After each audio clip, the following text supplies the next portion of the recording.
welcome back to another Blake Leadership video blog. And this week I want to do something a little different. On Monday I showed you what a common business slide looks like, and I have the one I used first right there. And then I have, I wanted to show you how to turn this into the better slide that I showed you in that post as well. So here's the quote from Ralph Waldo Emerson. It's not the length of life, but the depth of life. Has this cheesy little worm in an apple clip art, and then the terrible stuff along the bottom, the ABC Consulting, which we don't need at all. We know who we work for. I know a lot of companies love to brand things. They love to make sure that their logo is on every single slide, and that's not needed because people don't forget who they work for. There's no reason to do that, and just the repetitiveness of it, it dulls your eyes. I mean, it wears them out. So don't do that. Then the date, if they didn't know what date it was, they wouldn't have shown up for the meeting, and the slide number over there is just going to put them to sleep. They're like, oh God, we still have, 40 more slides to go through. So this not so hot. So let me show you a couple of things that you can do. First off, if you're not great at designing, this is super easy. The way I do my slides, it takes thought, but it doesn't take skill, okay? It doesn't take a lot of time. You can do this, and that's why I'm making this video, just to show you how easy it is. And PowerPoint even now has come out with design mode that makes it even easier for you. So let's get in here and show you how to do it. The first thing I want to do on my blank slide here is get rid of this junk. Get rid of this click to add text and click to add title. You're not going to tell me how to run my slide. So I'm going to go up here to layout, and then I'm going to go to blank. And if you didn't know these guys were in here, you can actually use these if you want to. But I prefer to go to blank just because, like I said, I don't want PowerPoint to dictate to me how my slide should look. I'm going to tell it how my slide should look. So cleared it out. Now the first thing I want to do after that is go and insert a picture. And I'm going to go down here and find my little guy stretching in the sun. This is one of my favorite pictures. I put this as my desktop everywhere I go. I just love this picture. It just speaks of triumph, and this is going to be a great day to me, and that sort of thing. So this is one of my favorite pictures. Notice as soon as I inserted my image, here comes PowerPoint with those design ideas I was talking about. And basically what this does is it automates some of the process for you. Like I can click on that and all of a sudden it's full screen. Maybe I want to do it a little, do black and white mode, sepia, whatever. Oh, there's that. That's kind of cool. Oh, I could do it like this, and I could put a box over here with some text. It just gives you all these different kind of options of things you could do. So let's go to that. That's kind of what I did before. Is I clicked on this. I'm going to do this a little differently. I'm going to go up to insert again. Now I'm going to put my text box. Click. And see, I'm telling PowerPoint where I want my text to go now. It's not telling me. So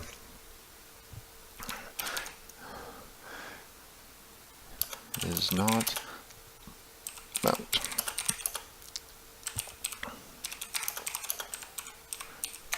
Life of life, period. So once I click off of this, look at design ideas. It's going, oh, we got text and we got a picture. So what can I do with it? All right, I could put this little I don't know, what is this? A little drop down arrow box thing.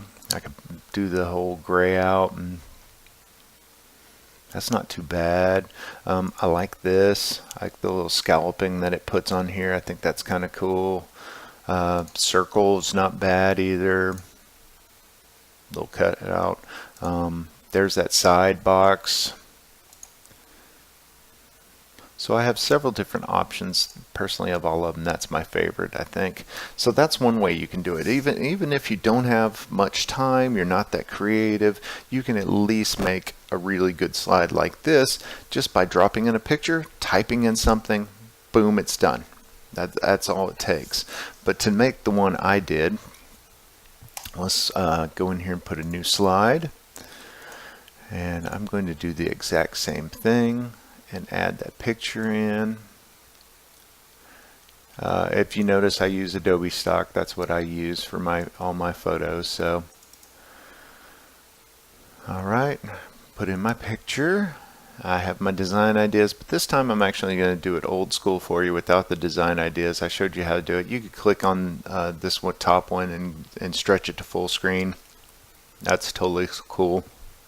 I'm just going to do it old school here. So I'm going to grab the corner of that picture and I'm going to stretch it to the edge of the screen. And then do the same thing down here on this bottom corner. Stretch it to the bottom of the screen. Notice how it kind of pops once I get there. Now what I like to do, because I have a little bit above the picture and a little bit below the picture that are actually off my slide because of that. So I'm going to go to crop up here under the picture tools, format, crop.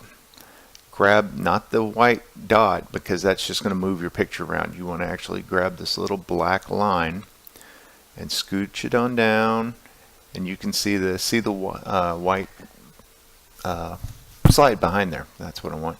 And plus it jumps and it grabs. So then you can stop there, and I'm going to go up here, wait for the jump and grab. There it is, and there, and crop. Now my photo is the exact same size as the slide itself. Honestly, I could have clicked that and just been done in a single click. Now that the design ideas is out, that's what I use. But I wanted to show you the old school way of doing it as well, give you a little extra knowledge on how to use a photo. Now that I have that in there, I'm going to completely cheat and come up here, copy my text, bring it down to this slide and paste it.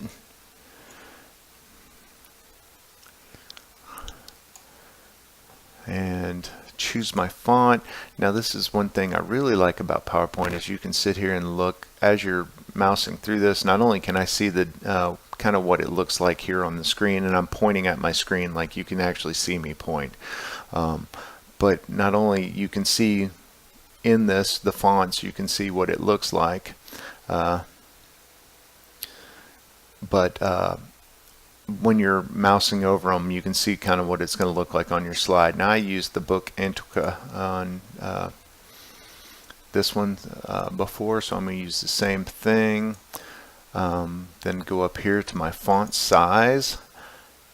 I use 32 point for that's basically a rule of mine where that's the smallest font I'll actually do is 32 point font, just because I want it to be seen from the back of the room. If somebody can't read the slide, then they're going to disengage, and it's not even worth having the text up there if they can't read it. So 32 point font is a rule of mine that I say, okay, nothing smaller than 32 point font on any one of my slides, but I'm actually going to break that in just half a second here. So let's scoot this over. Oh, that sun, I can't see it, so we're going to have to change the font color. I'm going to change it just to black. Boom, watch that pop out. That's pretty good, just right there.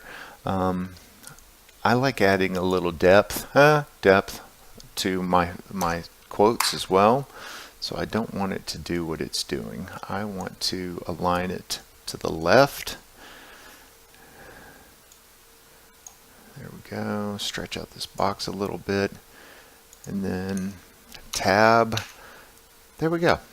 See, it's got a little more depth now. It breaks up that line. It makes it a little more interesting for the eye.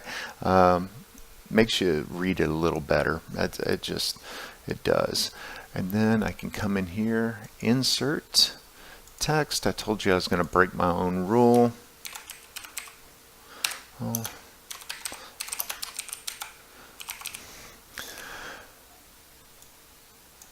We will make this the book Antuca as well. Notice how when I line it up with that other box, again I'm pointing at my screen but you can't see that, it puts in those little dotted lines to show me where things are lined up. So I could say I want it lined up at the bottom, but I want to center it. Boom, there goes the center line saying that it's centered in the thing. I actually don't want to do that. I like it better where it was. So it's lined up with the end of that box. So I'm going to leave this at 18 point just because it's his name, and I want this quote to be the largest thing on the screen. I don't want to make this 32 point because it's just his name. I want people to focus on this. But let's see, I have one other little thing to do, and that's to put a shadow behind it because it'll make it pop even more. Right up here under your fonts, you can click the little S for shadow. Boom, see how it makes it pop out? Do the same thing there, boom. And that's it. There's my slide. That's the one I created for you in that first post. See, it's really not that hard. It just takes a couple of minutes to create a slide that's worth viewing. That'll actually keep people engaged and keep them wanting to know and to learn more. So there you go. There is how to do it, and I will see y'all later. Have a good one. Bye-bye.